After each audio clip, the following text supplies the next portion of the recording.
So hi! Welcome and welcome back to my YouTube channel, and for today's tutorial, ituturo ko sa inyo kung paano nga ba mag-upload ng highest quality videos at photos sa ating Instagram. But first, please subscribe to my channel and don't forget to hit the subscribe button and the bell to notify you for the new updates. And if you want to learn more, just keep on watching and let's start.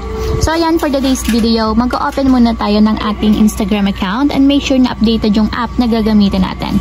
So ayan, pagka-open, pumunta lang tayo sa pinakang profile or timeline ng ating Instagram account. Then after nyan dito sa ating profile, itap lang natin yung 3 horizontal lines na dito sa upper right corner. And then after nyan, tap lang natin dito yung settings and privacy. And then after nyan, dito naman sa account natin, scroll down lang natin. And pupunta tayo dito sa section ng Your App and Media. And itatap natin dito is yung Data Usage and Media Quality. So, tap lang natin.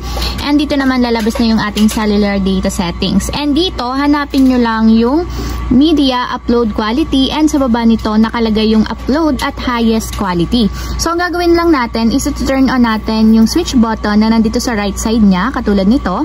Hanggang sa maging kulay blue siya para ma-turn on yung Upload at Highest Quality ng ating mga photos and videos. So, nakalagay dito is always upload the highest quality photos and videos. Even if uploading takes longer, when this is off, will automatically adjust upload quality to fit network conditions.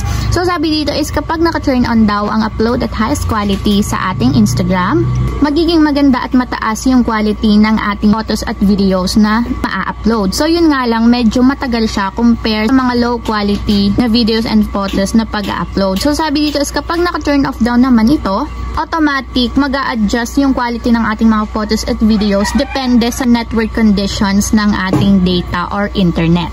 So, ayun lang guys, ganun lang kasimple kung paano nga ba mag-upload ng mga quality photos and videos depende sa inyong internet and wifi connections.